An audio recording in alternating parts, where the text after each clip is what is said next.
FTP நேயர்களுக்கு வணக்கம். இன்று நம்முடன் ஐயா அரவிந்த் அந்தர்சாமி எழுதியிருக்கார். வணக்கம் சார். வணக்கம் சே. பாஜகவுக்குள்ள ஒரு பார்வை என்னன்னா, எடப்பாடி விஜயை காட்டி நம்மளை மார்ஜினைஸ் பண்றாரு, நம்ம கிட்ட சீட்டு குறைக்கிறாரு, அப்படி நம்ம கொடுக்க வேண்டிய சீட்டு குறை பண்றாரு சில பேர் நினைக்கிறாங்க. இன்னும் மற்றொரு தரப்பு திமுக எதிர்ப்பு தான் முக்கியம், விஜய் வந்தா சேர்த்துக்கணும்னு அவங்க மட்டும்தான் அதை நினைக்கிறாங்க. ஒரு பாஜக காரணம் நினைக்கலங்க. அதுல இல்ல சிலர் நினைக்கிறாங்க. அண்ணாமலை கூட அந்த எண்ணத்துல. அண்ணாமலை எப்ப வந்தாரு? அண்ணாமலை வந்தாரு எப்ப வந்தாரு? முதல்ல விஜய் எப்ப வந்தாரு? அப்புறமா சார் மோடிக்காக நிற்கக்கூடிய நான் மட்டும்தாங்க நினைக்கிறேன். அண்ணாமலை ஆண்டி ஸ்டாலின் பண்ண பார்த்தாரு, அந்த இடத்துல ஆண்டி செந்தில் பாலாஜி பண்ண பார்த்தாரு. எப்ப நீ புதக்குழிக்குள்ள போயிட்டு இருக்கிற ஜி அண்ணாமலை ஜி, உங்களை காலி பண்றவன் பல நிரூபிக்காத விஜய் வச்சு காலி பண்ண பாக்குறான்னு நாம தான் அதை முதல்ல சொன்னோம். இப்ப அண்ணாமலை சுருடு ஆயிட்டாரு, தெளிவாயிட்டாரு. தனக்கு வைக்கக்கூடிய குறி தன்னை குழிக்குள்ள தள்ளுறதுதான் நயினாறு, தமிழிசை, வானதி எல்லாமே விஜய் தூக்கி பேசுறது. தமிழிசை இல்ல, இப்ப தமிழிசை அண்ணாமலைக்கு கருத்துக்கு ஆதரவு வளையத்துல வந்துட்டாங்க. சோ பாஜகவுக்குள்ள நாம என்ன திங்க் பண்றோம்னா, விஜய் தனிச்சின்னு எடுக்கக்கூடிய ஓட்டு 29 மோடிக்கு பலன் வரும் நாம நினைக்கிறோம். நம்ம மோடிக்காக சிந்திக்கிறோம். மற்றவங்க தப்பு இல்ல, 26ல விஜயால ஒரு ஓட்டு வந்துடாதா, நம்ம ஒரு அமைச்சர் ஆயிர மாட்டேறோமான்னு நயனார் நினைக்கிறாருன்னா அவர் அரசியல்ல வந்தவரும் அமைச்சராக நினைக்கிற தப்பு இல்ல. பட் நம்ம மோடி சென்ட்ரிக்கா நம்ம நினைக்கிறோம். அண்ணாமலை இப்பதான் கரெக்டா நினைக்கிறார். பட் இது டெல்லி பாஜக உணரலையா? டெல்லி பாஜக பீகாரை பத்தி கவனம் செலுத்திட்டு இருக்காங்க. இல்ல இப்போ தினகரன் சொல்றாரு, பாஜக கவனமா இருக்கணும், எடப்பாடியா விஜய் வந்தோன்னு உங்களை கழட்டி விட்டுருவாரு அப்படின்னு. அதுக்கான வாய்ப்புகள் இருக்கா? எடப்பாடிக்கு எதிராக சரியான காய்களை நிறுத்துறாரு. பாஜகவை எடப்பாடி கலத்தி விட்டுட மாட்டார். பாஜகவை மக்களவை தேர்தலில் அவர் சேர்த்துக்கல. 18% கிறிஸ்டின் முஸ்லீம் ஓட்டு வராதுன்னாரு. இன்னைக்கு இலவசங்களுக்கு ஸ்டாலின் தான் அதிபதினதும் இலவசங்களுக்கு எதிராக பேசுறாருல சி.வி. சண்முகம். இதே சி.வி. சண்முகம் கிறிஸ்டின் முஸ்லீம் ஓட்டுக்கு எதிர்னாரு. என்கிட்ட ஆதாரம் இருக்கு, நீதிமன்றத்துல தாக்கல் செய்ய தயாரா இருக்கிறேன்.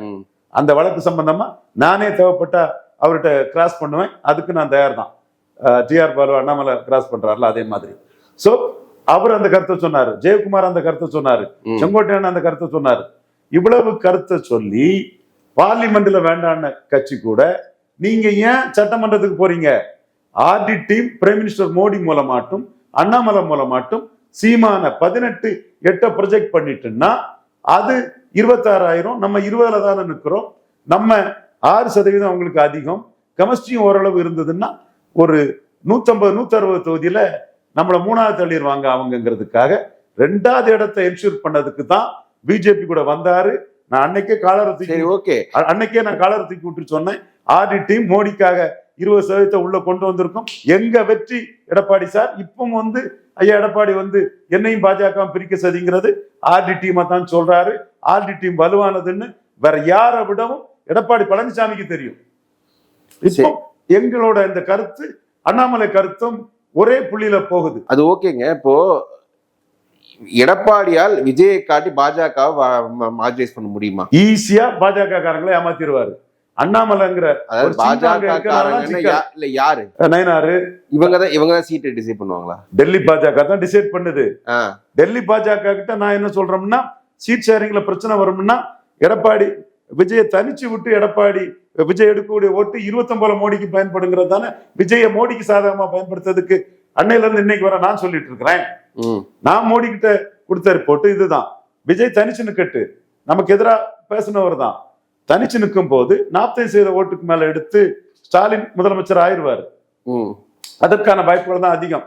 அது நான் தெளிவாக கூட நான் சொல்லிட்டேன். மோடி கிட்டையும் அமித்ஷா கிட்டையும் நட்டவ கிட்டையும் இவர் சந்தோஷ் கிட்டையும் தெளிவாகவே சொல்லிட்டேன். இது ராகுல் தலைமைக்கு விழுந்தது அல்ல, ஸ்டாலின் தலைமைக்கு விழுந்த ஓட்டு, ஸ்டாலினை முன்னிறுத்தி எடுத்த ஓட்டு. இன்னும் சில கட்சிகள் ஸ்டாலின் கூட்டணி போறதுக்கு வாய்ப்பு இருக்கு. 40% ஓட்டுக்கு மேல ஸ்டாலின் எடுத்துருவாரு. சோ ஸ்டாலின் ஆட்சி வரக்கூடிய பட்சத்துல தோத்து போனவங்க எல்லாம் 98ல வாஜ்பாய் தலைமையில சேர்ந்த மாதிரி அப்பவும் அந்த அலையன்ஸை உருவாக்குனது இந்துத்துவால இருந்து வந்தவன் தாண்டிங்க நாடார் தொண்டன். என்னோட பங்களிப்பு பெருசு.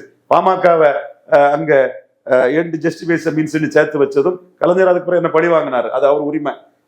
அடுத்து நீங்க உங்களுக்கு கிறிஸ்டின் முஸ்லீம் ஓட்டு இல்ல, தெளிவா மோடியை வாஜ்பாய் ஏத்துக்கிட்டுன்னு சொன்னதும் நம்ம இதுதான். ஜெயலலிதா ஏத்துக்கிட்டு பாமக துணைத் தலைவர், செய்தி தொடர்பாளர், அரசியல் பணிக்குழு உறுப்பினராட்டு எங்கள் பிரதமர் வாஜ்பாய், உங்கள் பிரதமர் யாருங்கிறத தூத்துக்குடி கூட்டத்துல ஏன் அறிக்கை தினத்தஞ்சில வந்த அடுத்த நாள் தூத்துக்குடி கூட்டத்துல ஜெயலலிதா அம்மையார் பேசினாங்க.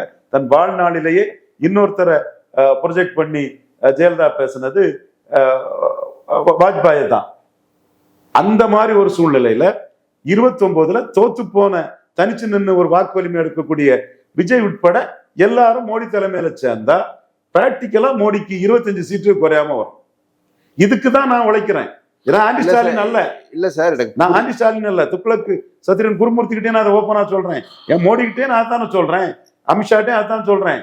எனக்கு எதிராக எக்கச்சக்க மெயில் டெல்லி பாஜக தலைமைக்கும் பிஎம்ஓ ஆபீஸுக்கும் போய் குவிஞ்சு இருக்குது.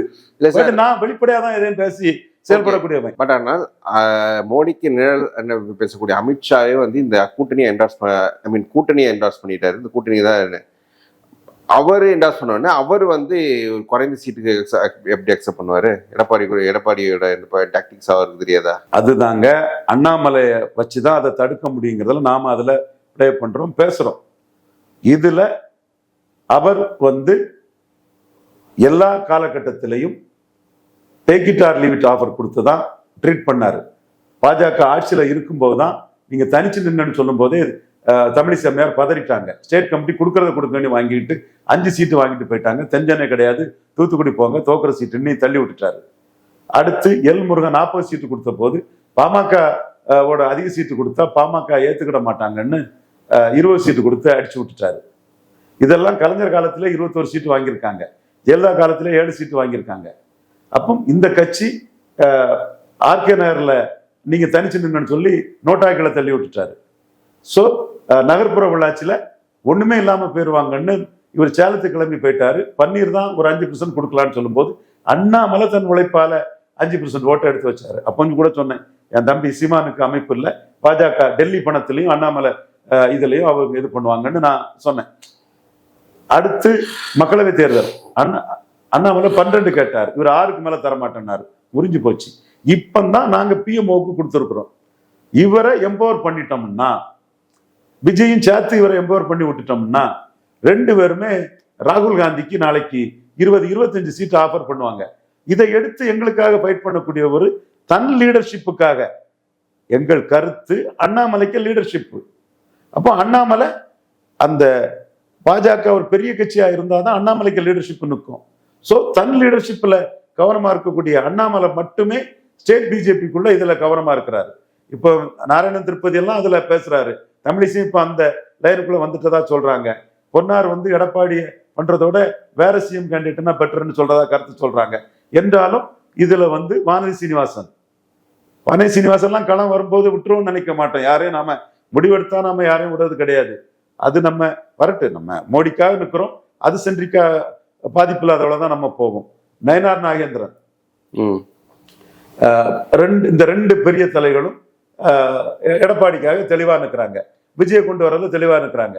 ஆனா பாஜக விஜய் ஆட்கள் எடப்பாடிக்கு கொடி காட்டுறவங்க பாஜக கொடி காட்டல. அப்போ விஜய்க்கு பாஜகவோட பெரிய சக்தியா உள்ள பலன் இருக்காமலே இருக்கணுங்கிற ஆசை இருக்குது. நாம என்ன சொல்றோம்னா, அப்படி இருந்தா நாளைக்கு எடப்பாடி ஒரு 25%, விஜய் ஒரு 5% ஓட்டு எடுத்து 30 வந்துட்டாங்கன்னா இந்த 30 சேர்ந்து காங்கிரஸுக்கு 20 சீட் ஆஃபர் கொடுப்பாங்க. பார்லிமெண்ட் நமக்கு காங்கிரஸுக்கு பெரிய பூஸ்ட் ஆயிடும், நமக்கு சிக்கல் ஆயிடும். அதனால எடப்பாடியை 20 சீட்டுக்குள்ள கண்டெயின் பண்ணணும். இதுதான் நம்ம கருத்தா இருக்குது. விஜய் தனிச்சு நிற்கிறது, தோத்து போய் அவர் எடுத்த ஓட்டு மோடிக்கு வாஜ்பாய்க்கு லாபமா 98ல வந்த மாதிரி வருங்கிறதா நம்ம கணக்கு. வெளிப்படையா தான் சொல்றோம். நம்ம இது நம்ம எதுக்கு சொல்றோம், ஏன் சொல்றோங்கிறத ஓப்பனா சொல்லிதான் நம்ம கணக்குக்குள்ள நாம இதுல நிற்கிறோம். எப்படின்னா, டாக்டர் ஐயா வந்து என்ன பண்ணாரு, கருவாடு இறைச்சி சாராயம் இதை வச்சு அக்ரகாரத்துக்குள்ள ஊர்வலம் போகும்னு சொன்னாரு. எப்ப சொன்னாரு? ஏக்தா யாத்திர இவரு முரளி மனோகர் ஜோஷி பண்ணும்போது பண்ணாரு. நான் கூட சில அரசியல் பணிகள்லாம் செய்தேன். ஓகே, அதுல எனக்கு பாமக துணைத் தலைவராக பண்ணும்போதும் RSS உள்ளவங்க எனக்கு இருக்கனால அவங்க சாப்பிட்டா இருந்தாங்க. ரவிபுதூர் கடையில அந்த ஏக்தா யாத்திரைக்கு கருப்பு கொடி பாமக ஆர்ப்பாட்டம் பண்ணிச்சு. அப்போ அந்த பாமக தன்னோட ஓட்டை சீட்டா மாத்தணும்னா வாஜ்பாய் தலைமையில போகணுங்கிற ஒரு நிர்பந்தம் வருது. அப்போ போனாங்க. ஜோதிபா பூலே, அம்பேத்கர் இவங்களை முன்னிறுத்தி, அம்பேத்கரை மோடியும் ப்ரொஜெக்ட் பண்றாரு, முன்னிறுத்தி ஒரு இடதுசாரி இயக்கம் மாதிரி 2019 வாக்கெடுத்த பவன் கல்யாண் வாக்க சீட்டா மாத்தணும்னா மோடி பிரதமர். அதே மாதிரி விஜய் வாக்கெடுக்கட்டு, நல்ல வாக்கெடுக்கட்டு, என்ன வாக்கு மக்கள் போடுறாரோ அது இத 29 மோடி இல்லங்க மோடிக்கு சீட்டை கன்வெர்ட் பண்ணதுக்கு பயன்படுகிறது என்னோட ஸ்ட்ராட்டஜி. பட் நீங்க சொல்றது மாதிரிதான் பை அண்ட் லார்ஜ் பாஜக காரங்க இருக்கிறாங்க. ஸ்டாலினுக்கு எதிராக பயன்ராஜ் அங்கதான் வரேன். இப்ப எல்லாருக்குமே தெரிஞ்சு விஜயாளுக்கு ரவீந்திரநாத் சாமி அப்பவே கரெக்டா சொல்லிட்டாரு, விஜயா 234 தொகுதி கேண்டிடேட் போட முடியாதுன்னு அப்பவே சொன்னாரு. இப்பதான் புரியுதுன்னு இப்ப எல்லாருக்கும் தெரியுது. அப்படி இருக்கும்போது இந்த விஜய் எப்படி தனிச்சு நிப்பாரு? புரியுது, ஆசைதான்.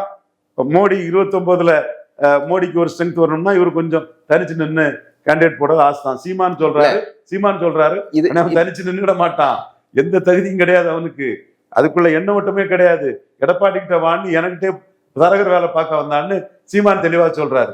அதனாலதான் இந்த கம்பாரிசன்ல அந்த பாண்டேக்கெல்லாம் பேசும்போது சீமான் தூசுன்னு தட்டி விட்டு சிரிப்பாரு பாண்டேயெல்லாம். இல்ல அப்படின்னா இப்ப எடப்பாடி எப்படி இதை கவுண்டர் பண்ணுவாங்க? எடப்பாடி இந்த மாதிரி மூவ் பண்ணும்போது இது எடப்பாடி பிஜேபியை காட்டி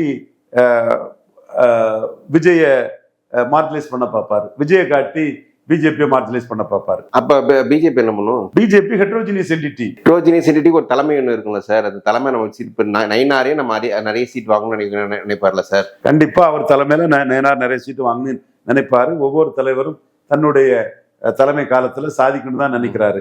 இப்ப பிஜேபிங்கிறது அண்ணாமலை எடுத்த 11.4% ஓட்டுல அவருக்கு இன்ட்ரெஸ்ட் அதுல இருக்குது.